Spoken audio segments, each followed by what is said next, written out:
Okay guys, so welcome to another video. This is part 1 to the Golf Mark 5 Golf Daily Budget build. First things first, before we start changing bits and pieces around and looks and performance wise, I want to make sure that the car is running nice and reliable before I start mapping it and doing things like that. So the main thing that I want to sort out first is the cam signal.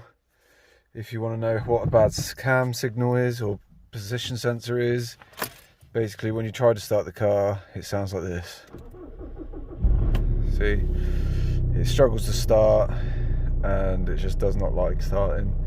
I've taken the sensor out of that one and I'll show you how to do it in a minute, but that's what it looks like.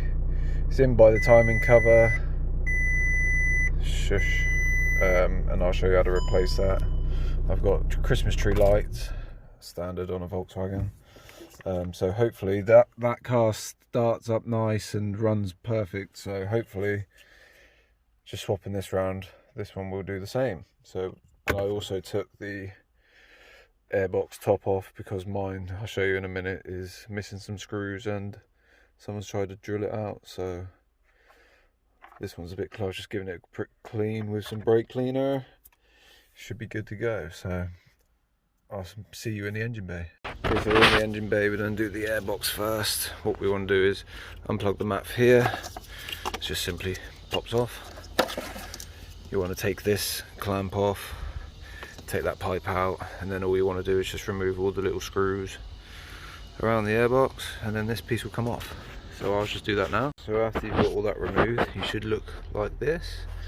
So I've given this a bit of a clean, and then this is the perfect time to replace the filter. So pop your freshie in there, and then take your, on the old top, if you are replacing the tops, put the MAF back in. It's only held in with 2 Phillips, so I'm going to do that now.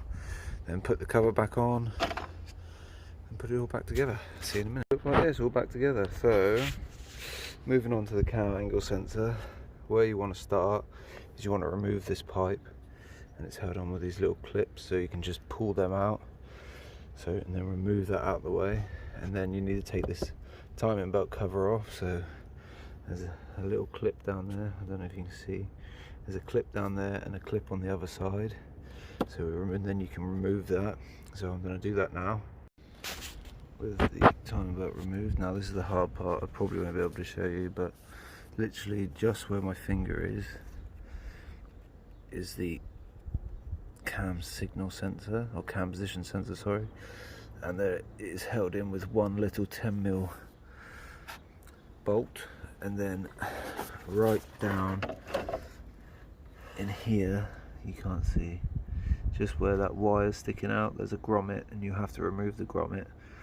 And then if you follow the wire, just here, just there, is the connector for the sensor. So it's tedious, but it is pretty easy. You'll need 2 hands and a little bubby 10mm socket for that.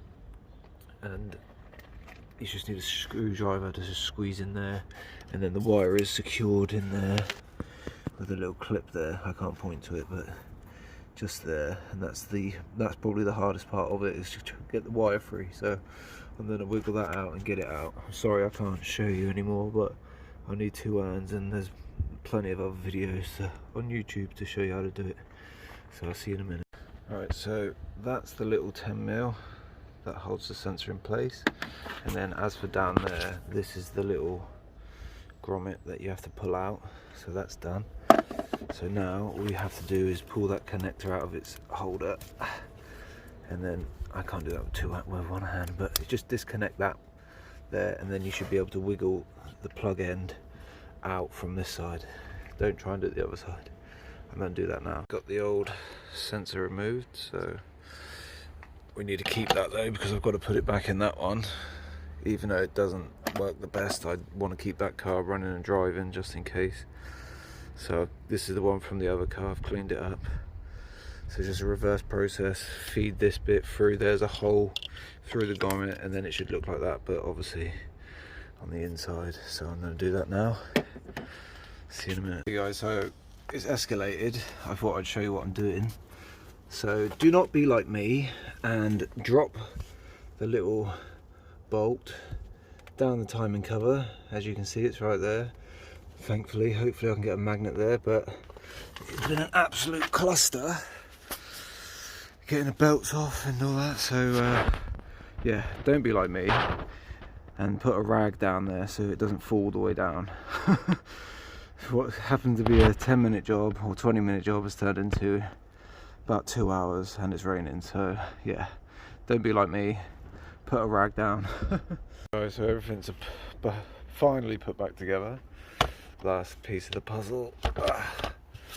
Engine cover on, and we can finally say this job is done. Thank you all for watching this part 1 video. It's not the best of videos, but we got there in the end. Next video will be a coolant flush, maybe a coolant flush, because someone's just run straight water on this and it's all brown and nasty. And maybe I found out that silver one has got iBuck 30mm lowering springs, so you know they're going to be going on this. So maybe an engine, a coolant flush, all the suspension and the wheels. But yeah, this one's all working now after I finally put it all back together. So if you watched the video, thank you very much. I know it's not very entertaining, but I'm getting there. So yeah, thank you for watching, and I'll see you in the next video. Thank you and goodbye.